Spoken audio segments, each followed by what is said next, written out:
You're on.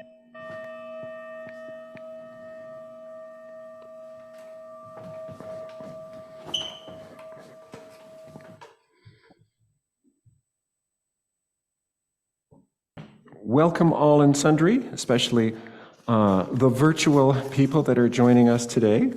And this is a Pete Seeger service.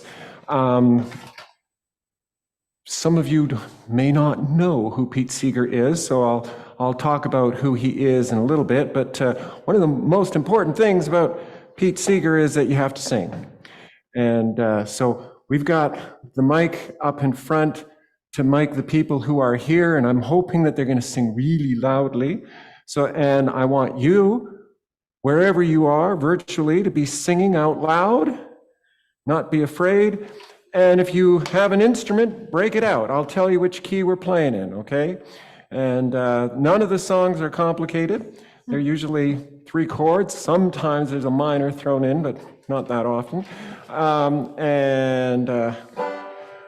We're going to start with a song, and you're going to go, I don't want to sing that song.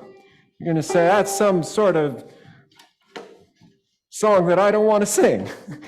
So wait and listen to the verses, because this is something that Pete did to change it a little bit. Give me that old-time religion, give me that old-time religion, give me that old-time religion, it's good enough for me. Let us pray with Aphrodite. She wears that see-through nightie. She wears that see-through nightie, and that's good enough for me. Give me that old-time religion. Give me that old-time religion. That old-time religion. It's good enough for me. People aren't singing. You got to sing loudly. I will pray with Zarathustra. I'll pray just like we used to. I'm a Zarathustra booster, and that's good enough for me. Give me that old-time religion. Give me that old-time religion. That old-time religion. It's good enough for me. Hare Krishna, he must laugh on to see me dressed in saffron with my hair that's only half on. It's good enough for me. Give me that old-time religion. Give me that old-time religion. Give me that old-time religion. It's good enough for me. We will pray with those old druids. They drink fermented fluids, waltzing naked through the woods, and that's good enough for me. Give me that old-time religion. Give me that old-time religion. That old-time religion. It's good enough for me. I will rise at early morning when my Lord gives me the warning that the solar age is dawning, and that's good enough for me. Give me that old-time religion. Give me that old-time religion. Old-time religion. It's good enough for me again. Give me that old-time religion. Give me that old-time religion. Give me that old-time religion. It's good enough for me.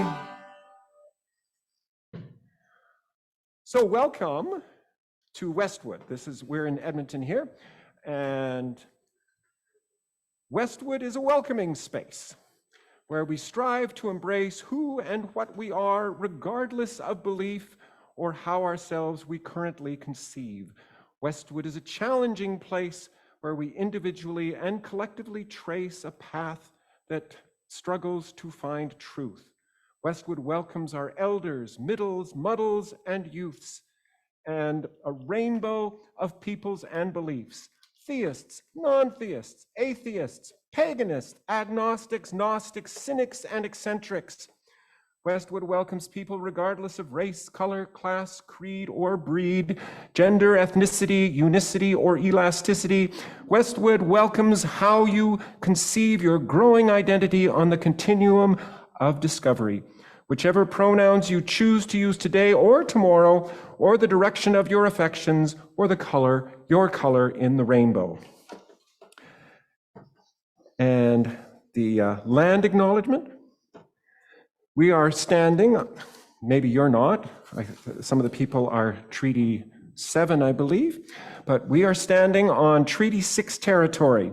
We recognize and acknowledge that this land on which we stand has been the gathering place for millennia of many Indigenous peoples As treaty people, we acknowledge, honor, and respect the history, wisdom, knowledge, languages, ceremonies, and culture of the First Nations of this continent, of the Métis peoples, of the Inuit, of all who gathered in this place, Amiskwichi.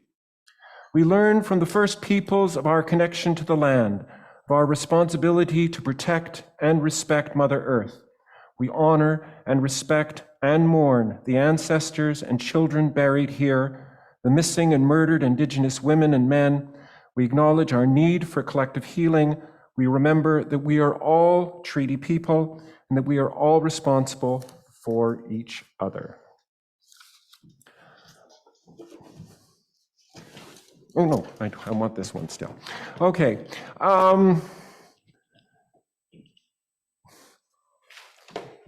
Old people like me know who Pete Seeger is. Some of you don't. Any young people out there may not be familiar, but you probably know him at least through the people he influenced. People like Peter, Paul and Mary, Bob Dylan, Joan Baez, Judy Collins, Phil Oakes, Don McLean, Bruce Springsteen. Bruce Springsteen did the Seeger Sessions albums. A handful will know him through the Weavers, if you're old enough, or through PBS concerts on TV with Arlo Guthrie. For years, Pete was blacklisted during the House of Un-American Activities in the 1950s and could only play in schools and universities. That sort of backfired on the authorities as Pete eventually launched the folk revival in the late 1950s and early 1960s through that activity. Pete wrote a lot of songs, not as many as Woody Guthrie, but a good number. Enough that his concert was always a mix of, oh, I know that one, and wow, what a great song, I've never heard that one, to wow, I've never heard that one. Hopefully we'll have a bit of that mix for those familiar with Pete. To be in the spirit of Pete, he never actually knew what he was going to play. He would have some idea, I'm going to do this song, this song, this song, and then he would kind of wing it, like a jazz singer. So that's why you're not going to have lyrics. You're going to have me, and I'm going to do something that Pete does. It's kind of annoying. It's called lining, where I'm going to say the line when I want you to sing. I'm going to say the line before you sing it. And but don't worry, you'll get it. You'll get used to it. This has been a hard summer for many people, with all the fires, the hottest summer ever in history, and it's a dark time sometimes. And Pete knew what that was about, and he wrote this song about it. I'll tell you when you come in. You know it's darkest before the dawn. This thought keeps me moving on. If we could heed these early warnings, the time is now, quite early morning. If we could heed those early warnings, we could heed these early warnings. The time is now, quite early morning. The time is now, quite early morning. Some say humanity won't long endure. What makes them feel so doggone sure? I know that you who hear my singing could make those freedom bells go ringing. I know that you who hear my singing, I know that you who hear my singing could make those freedom bells go ringing, could make those freedom bells go ringing. And so we keep on while we live. And so we keep on while we live, till we have no more to give, till we have no more to give. And when these fingers can strum no longer, and when these fingers can strum no longer, hand the old banjo to young ones stronger, hand the old banjo to young ones stronger. And when these fingers can strum no longer, hand the old banjo to young ones stronger. You know it's darkest before the dawn. No, it's darkest before the dawn. This thought keeps me moving on. This thought keeps me moving on through all this world of joy and sorrow. Through all this world of joy and sorrow. We still can have singing tomorrows. We still can have singing tomorrows through all this world of joy and sorrow. We still can have singing tomorrows. You're not singing loudly enough. If you want to stop the world from going to pot, you got to sing louder. So we'll do that last verse again. You know it's darkest before the dawn. You know it's darkest before the dawn. This thought keeps me moving on. This thought keeps me moving on through all this world of joy and sorrow. We still can have singing tomorrows through all this world of joy and sorrow. We still can have singing tomorrow.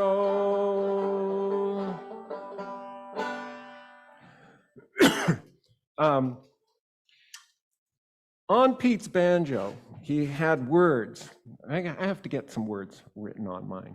But he has, this machine surrounds hatred and forces it to surrender.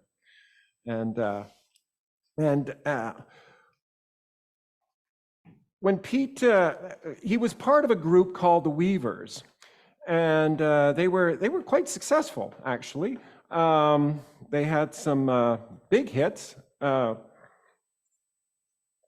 then something called the Red Scare put a stop to that, and they had to take a sabbatical. And as Lee Hayes, one of the members, said, it turned into a Mondical and a Tuesdical sabbatical. And they didn't get together again until 1980 for some concerts. So they were going strong 1949 to around 1951. And then they came back strong in 1955. They said, to heck with this, and they had a big concert at Carnegie Hall. And they said, we don't care. And it was packed.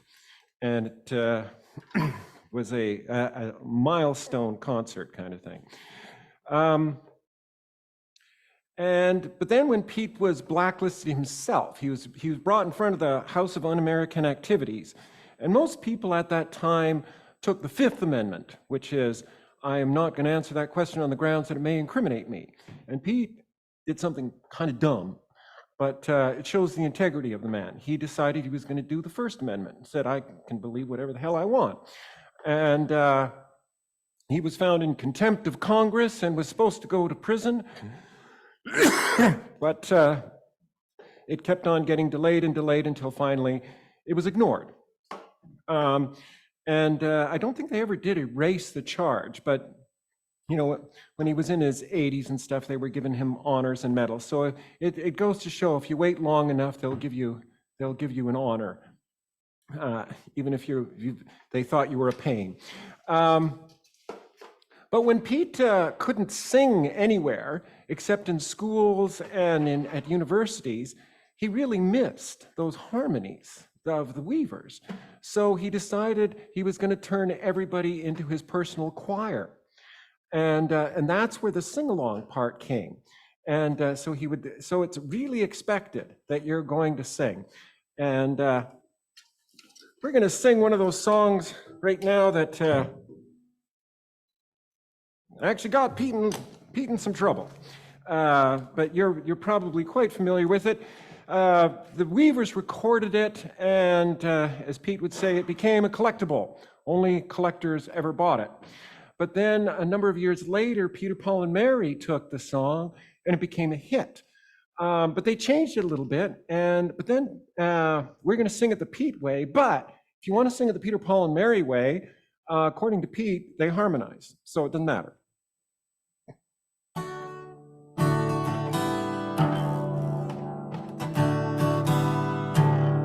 Just a minute. I need to do something here to remind myself here. Something here. There we go. Okay.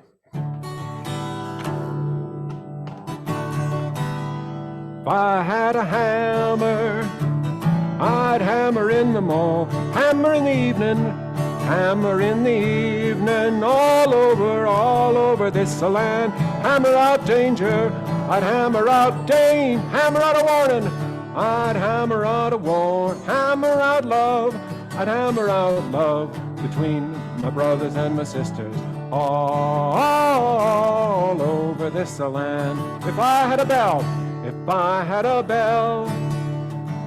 I'd ring it in the morning, ring it in the evening, ring it in the evening, all over this land. Ring out danger, ring out danger, ring out a warning, I'd ring out a warning, ring out love, I'd ring out love between my brothers and my sisters, all over this land. If I had a song, sing it in the morning, I'd sing it in the morning, sing it in the evening, sing it in the evening, all over this land. Sing out danger, sing out sing out a warning, I'd sing out a warning, sing out love, I'd sing out love between my brothers and my sisters, all over this land. Well, I've got a hammer, I got a hammer, and I got a bell, and I got a bell, and I got a song, to sing all over this land. It's the hammer of justice, the hammer of bell of freedom. It's the bell of free, song of love. It's a song about love between my brothers and my sisters, all over this land. I've got a hammer, I got a hammer, and I got a bell, and I got a song, to sing all over this land. It's the hammer of justice, bell of freedom, bell of free, song of love. It's a song about love between my brothers and my sisters, all over this land. Sorry, I was losing my voice there. Okay. That was one of the songs that was part of the Red Menace, apparently. My father-in-law had this great book, really frightening book.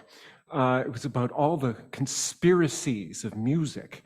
And they had all these footnotes and liner notes about Pete Seeger, about how dangerous he was. And I kept this because it was just so great to read through how paranoid these people were about these songs, that these songs were considered really dangerous. And of course, Pete would be a bit duplicitous at times. You know, he would say, it's just a song. It's just a song. Of course, like during the Cuban Missile Crisis, he comes out with Guantanamera, which is, of course, written by the lyrics are by Jose Marti, who was a Cuban rebel who was killed in a border uprising in the early 1900s. So, so everybody's singing Guantanamera and so on, and while the U.S. is blockading Cuba at the same time. So, I mean, it's a lot of little interesting things that Pete would do.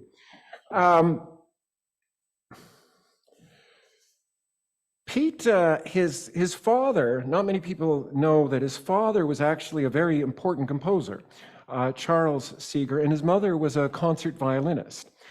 And his father was head of the music department at the University of California until he opposed the draft in World War I, and then he was no longer the head of the music department. He was no longer employed. And he thought he was part of a collective of composers like Aaron Copland and Henry Cowell and so on. And they had this idea that they were going to transform the world through music, which was a great idea, except they were composers. So they would compose these things that nobody could sing. They were stirring and wonderful, but nobody sang them. And then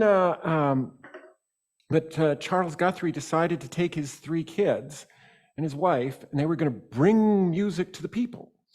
And so there weren't trailers back then, so he kind of rigged this caravan thing, and they went out into the country, but something strange happened. Instead of them bringing music to the people, and they did perform and stuff, but they discovered folk music. And that's where Pete was first exposed as a child, going around all these middle of nowhere in the United States and hearing all these instruments. That's where he decided, I wanted to learn the banjo. And of course, his mother wanted him to play the violin. But she consented because she thought, well, if I just give in, he'll eventually want to play the violin. Well, he never did. Played a lot of instruments, but the violin was never one of them. He could play various styles of banjo, but he kind of developed his own style called the Pete Seeger style, not surprisingly. And it's not, as you notice, when I was playing, it was not bluegrass. It wasn't like 100,000 notes at a time. It's actually a variation of something called clawhammer, which is when you actually look like a claw, and you're hitting down on the strings. And he actually, the 5-string banjo was a dying instrument when he picked it up.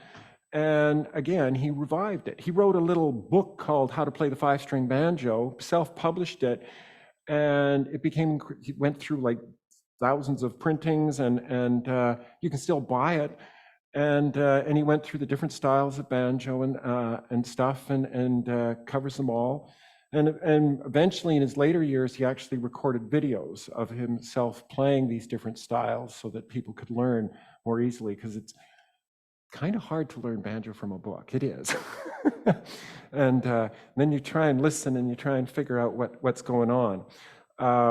I had the glorious opportunity, I was doing some work for CJSR, and I got to interview Mike Seeger, and I got to bring him into my home, and he showed me how to do certain things on the banjo that I couldn't figure out from a book.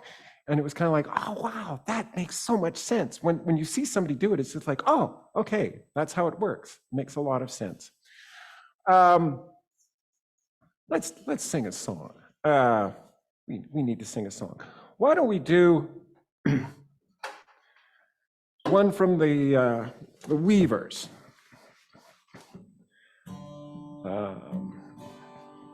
This is their first hit. This is in the key of G for those of you at home, and the Weavers recorded this, and sadly, the guy who wrote it, Leadbelly, died like months before it hit the radio. And it took the radio by storm, and it was on it was the #1 hit for like 16 weeks with a Taylor Swift of the day. And it was the first song ever to hit the hit parade written by an ex-convict, because Leadbelly had served prison time, and that's when he wrote this song. And Leadbelly actually sang this song to the governor and was released from prison with this song.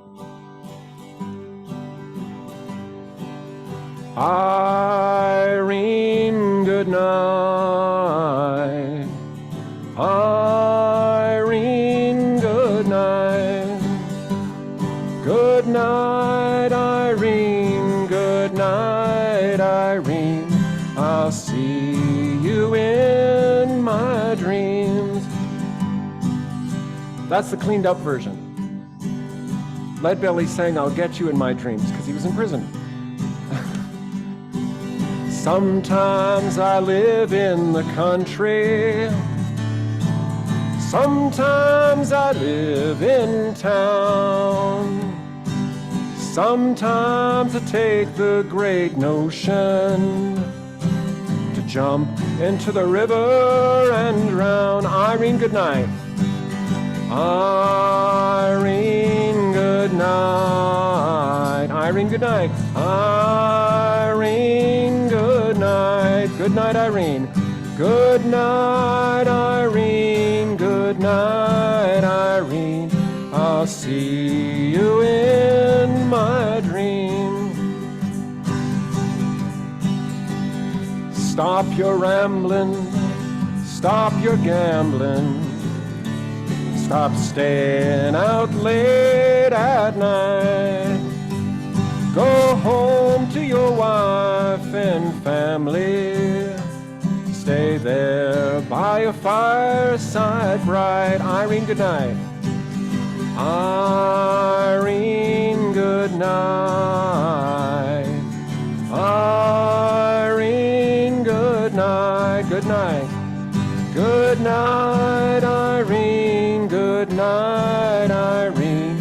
I'll see you in my dreams. Again, Irene, good night. Irene, good night. Irene, good night. Good night, Irene. Good night, Irene. I'll see you in my dreams. Back in the day, that was on a 78. Nobody even remembers what a 78 is.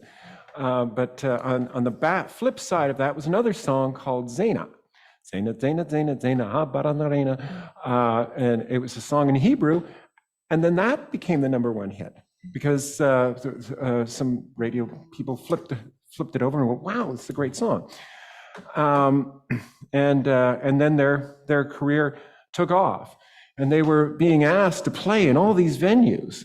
And then they would come and because they were political animals, the Weavers, and they'd be singing these songs, and the owner would say, "Can you not sing such depressing songs? Can we not sing songs about slavery and so on?" And they go, "Well, that's what we do." So like Follow the Drinking Gourd and so on. But as I said, their career ended quite abruptly, but in many ways, it turned out well. I mean, it wasn't nice for Pete, but we have a member of our community, Carl, and his wife, Paula, was at one of these radical schools in New York growing up, and that was one of the schools that Pete would go in and play at. So Paula and Carl have this special attachment to Pete from that experience. So I mean, Pete's influence went far and wide in a unconventional manner, not through the media, not through television, but through people. And Pete would talk about the Teaspoon Brigade. And this is a good, Pete's always saying there's a moral in there somewhere. And but this is one of my favorite things, is that he would say, you know, like if you had a teeter-totter and there was somebody really heavy on one side, and then you brought 1 teaspoon of sugar and put it on the other, nothing's going to happen. But if you do that every day, eventually you'll have enough sugar that it will lift the person up. And that's kind of Pete's idea, that it's like water. You wear things down, you wear people down. You keep doing little things, and eventually those little things aren't so little, they're kind of big. And it's, as Pete would say, there's a moral there. For me, when I always think of church, like where we are today, or community, as connection, reflection, and then hopefully mission. Hopefully you go out and do something with it. And so we need to have some connection right now, besides the singing, and that's our lighting of the candles, candles of joy and concern. I'm going to light one first off before I invite other people. I'm going to light two, actually. One for our old brown earth that needs a lot of help right now. And hopefully people will see the need to change the way we're living and try to live and reconcile to nature instead of fighting it all the time. And another one for the people of Ukraine who are going through unimaginable hardship. And this week, they did something which I think is just so delightful. So they have, Ukraine is basically divided between Ukrainian Orthodox and Ukrainian Catholic. And the Ukrainian Catholics, of course, follow the Gregorian calendar, which is December 25th is our Christmas. And but January 7th is the Orthodox Christmas.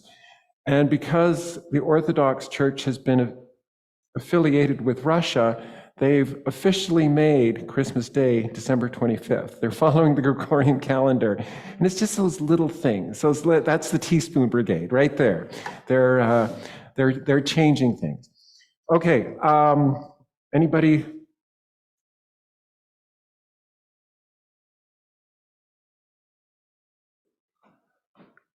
Do we have the refrain that we all say? Because I don't have it committed to memory. Yeah, you have to do it because I can't remember it. May the light of these candles inspire us to use our power to heal and not to harm, to help and not to hinder, to serve the spirit of truth in loving affection, trusting hope.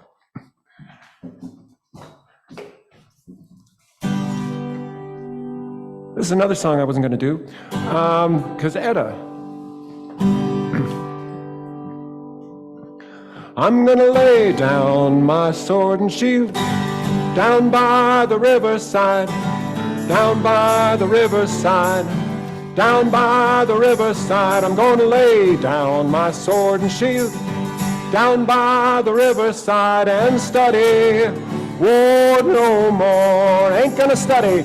I ain't gonna study war no more. I ain't gonna study war no more. I ain't gonna study war no more. I ain't gonna study war no more. I ain't gonna study war no more. I ain't gonna study war no more. I'm gonna shake hands around the world down by the riverside, down by the riverside, down by the riverside. I'm gonna shake hands around the world down by the riverside and study war no more. I ain't gonna study war no more. I ain't gonna study war no more. I ain't gonna study war no more. I ain't gonna study war no more. I ain't gonna study war no more. I ain't gonna study war no more.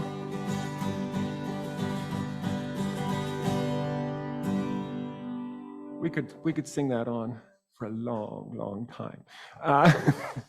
But you have to keep moving here. In the 1960s, Pete was involved in a lot of the civil rights activity. And some of you may know, but some of you may not. He introduced the Reverend Martin Luther King Jr. to a song, which actually became the anthem of the entire civil rights movement. So it's originally a song from Black culture, and then it was sung by, picked up, I mean, there's always this interaction between Black and white. And so there is this irony that Pete's the one who introduced Martin Luther King to it, but I think you know it. We shall overcome. We shall overcome. We shall overcome someday. Oh, deep in my heart, I do believe we shall overcome someday. We'll walk hand in hand. We'll walk hand in hand. We'll walk hand in hand. We'll walk hand in hand someday. Oh, deep in my heart, I know that I do believe we shall overcome someday. The whole wide world around, the whole wide world around, the whole wide world around, the whole wide world around someday. Oh, deep in my heart, I know that I do believe we shall overcome. We shall overcome someday. And the most important verse is the one they wrote in Montgomery, Alabama. We are not afraid. We are not afraid. We are not afraid. We are not afraid today.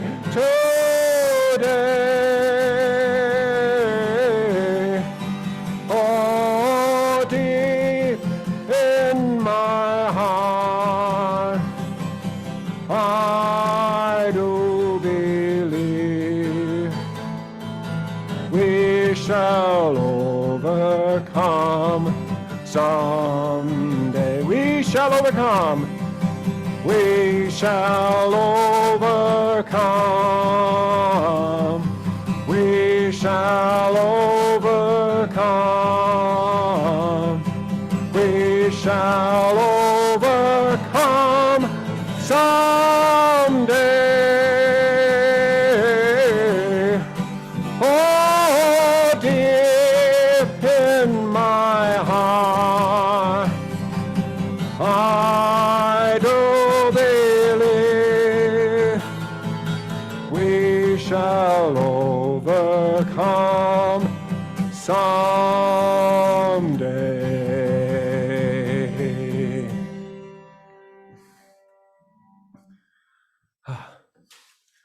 That's a workout, that song.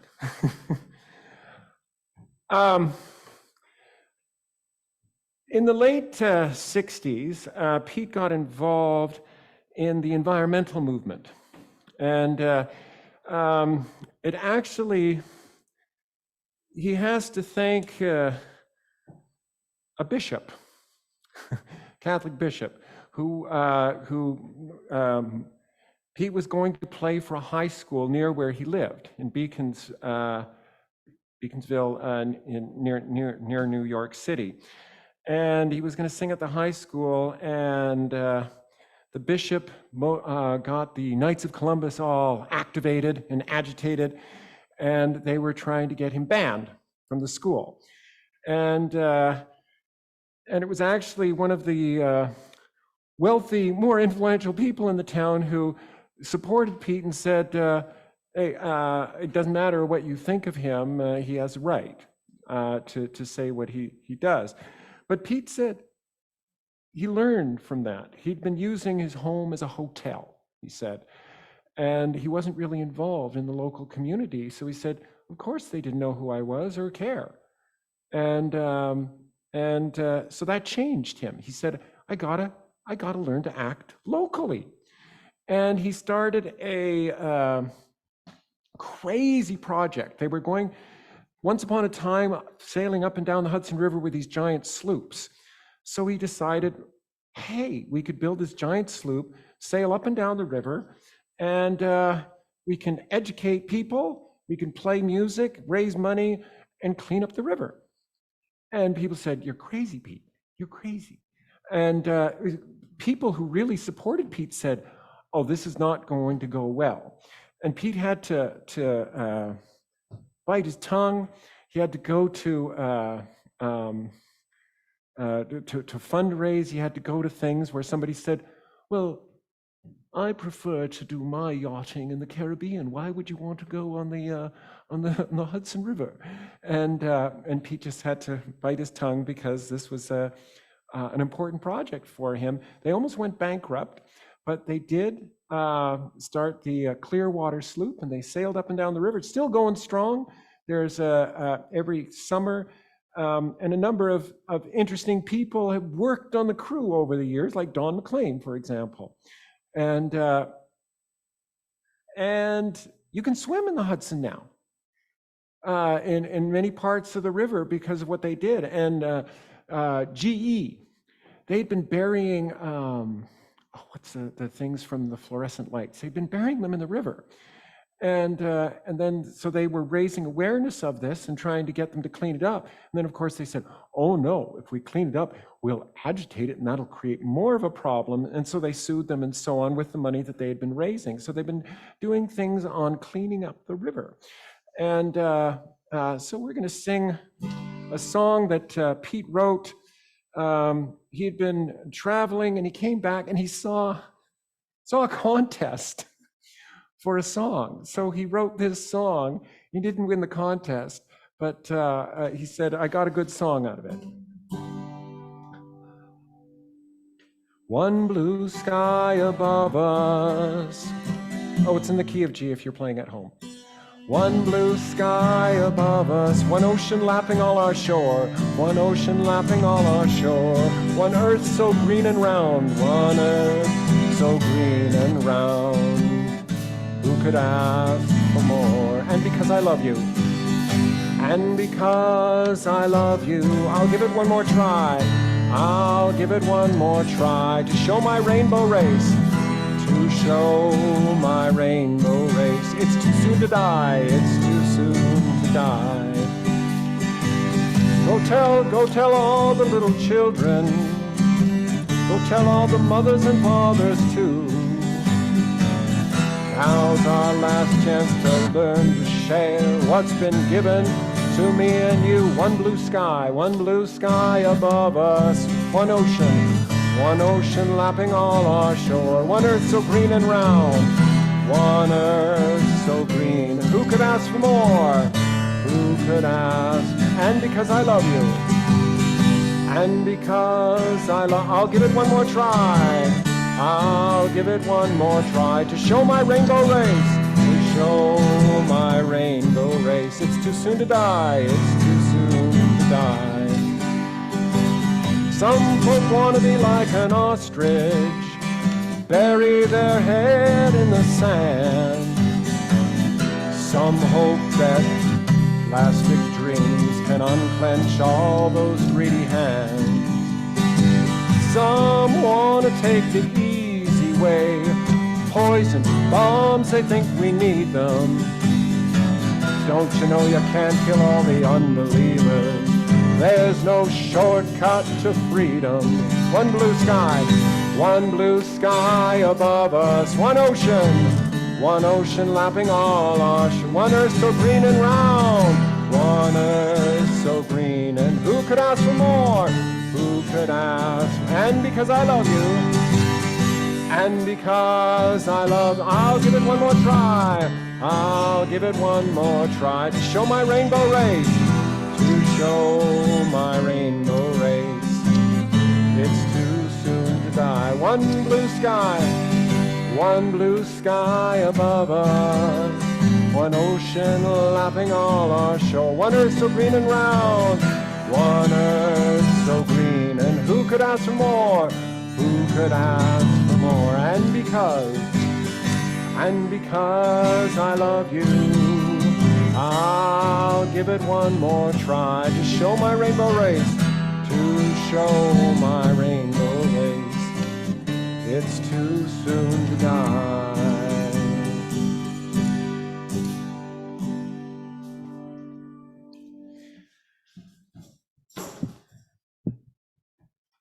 I should probably mention, as Pete got older, he became more and more reflective, because I find it very inspiring, because here's this person that I admire obviously immensely, and thought, wow, he did so much. And he would go through periods where he thought, all I'm doing is singing, and I'm not really changing the world like I need to. I'm not doing the things that need to get done. Things aren't happening. And he would kind of get blue. A couple of times he decided he was quitting music completely. People don't know that, but sometimes it got so dark that he decided, I'm doing nothing for the world.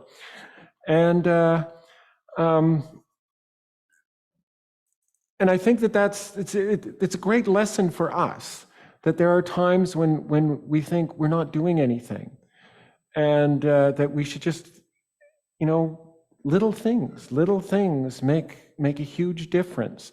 We often think that we have to, do big things, but a little song. And one of the things that Pete would constantly tell people is that if you're going to sing these songs, you got to write them too. And I said earlier about mission. I said that there's connection, there's reflection, and then there's mission. This is your homework. Take some songs that you really like. There's thousands of songs, and could be a current song, could be a Taylor Swift song, could be an old song, an old folk song. Then you won't get in copyright trouble.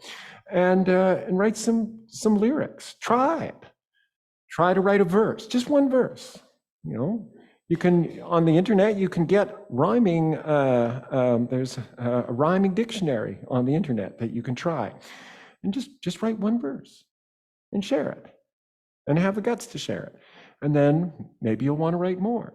One of the things that Pete would do is that, like, people who weren't musicians would write lyrics and send them to him, and he would sing them, because he thought that was so important, that people take this music back and make it their own, and sing about things that are important to them. When I first heard Pete Seeger, it was like, wow, these songs are actually about things. So he's actually singing about the world instead of about himself, or about love. And not that those things are bad, I understand Paul McCartney singing, you'd think people would have had enough of silly love song. But it's also nice to hear songs that have a bit of a bite to them, sometimes anger, sometimes humor, sometimes sadness, the whole gamut of what's going on. For Pete, it all comes down to community. And, and he would say, when you're singing and you try to harmonize, well, you don't try to harmonize because you're too embarrassed, unless somebody teaches you how to harmonize. But he said, no, just try it, because I mean, you go to a hockey game and everybody sings in the same key when they, just spontaneously, and it works. And and that's what Pete would say. If you just try and sing and try to harmonize, what difference does it make if you make a mistake and it goes a little flat? Oh well, then you'll get it next time. And he said that this working together and singing together is really a metaphor for everything. You know, that there's a spiritual that Pete does. You got to walk this lonesome valley. You got to walk it by yourself. And it's kind of a lie, the song, because when he does it, everybody's singing. So you're not walking alone at all. You're going with everybody, and really that's what Pete was about. You know, and he did join a Unitarian congregation in New York, so there's a direct Unitarian connection.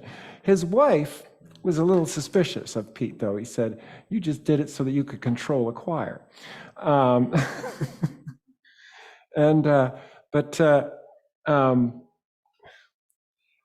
Pete struggled with the concept of God for a long time. And towards the end of his life, he said he reconciled himself with that notion. He said, my understanding of it may not be other people's understanding, but he did have an understanding of it. And he said, you know, when I see a dragonfly, I'm seeing God. When I see a flower, I'm seeing God. When I'm seeing kindness, that for him, that's where God was and what God was. And certainly in music and in harmony, that's where he would experience it. We're going to finish with a song that I learned from Pete. Pete wrote I don't know if you can see this on the screen, but it's Where Have All the Flowers Gone? It's a memoir, but it's not. It's actually a songbook with reflections from his life on it. And one of the songs in here, I've never heard Pete sing, but when I first got this book and I found this song, I just fell in love with this song. And because it captures so much. I just have to find it again. There we go, 176. It's a really easy song. And personal story. Oops, I just bumped my ear again, sorry. When my father died, and I did the music at his funeral, and I really wanted to do this song. And it was a Catholic funeral, and I don't know if any of you are aware of this, but there are these books, Catholic hymnals, and like, you know, I mean, everybody has hymnals, but the thing is, with Catholics, that means you can't sing other songs if they're not in the hymnal, because those have been approved by the bishops, because somebody might have some bad theology or something. So there's this, so I had to kind of massage the truth a bit. It actually is a spiritual. It is a spiritual song. It was written in 1878 by a guy named John Sweeney. So it really is, but it's such a beautiful song. You'll sing the refrain. I don't think it's too hard, the lyrics. Only remembered, only remembered, only remembered for what we have done. So it's like a trinity, of course, because it's a church song. So only remembered 3 times for what we have done, and then you do it again. Only remembered, only remembered, only remembered for what we have done. I have to take off my glasses so I can see the lyrics here. It's the same melody, so I'll sing the first verse. Up and away like the dew of the morning, up and away, borne aloft by the sun. So we take leave of earth's treasures and toiling, only remembered for what we have done. Only remembered, only remembered, only remembered for what we have done. Only remembered, only remembered, only remembered for what we have done. Shall we be missed when others succeed us? Only reaping the field that in springtime we've sown. No, for the sowers can rest from their labors, only remembered for what they have done. Only remembered, only remembered, only remembered, only remembered for what we have done. Only remembered, only remembered, only remembered for what we have done. Only the truth that in life we have spoken, only the seeds that on earth we have sown, these shall live on and live on forever, and will be remembered by what we have done. Only remembered, only remembered, only remembered for what we have done. Only remembered, only remembered, only remembered for what we again. Only remembered, only remembered, only remembered for what we have done. Only remembered, only remembered, only remembered for what we have done.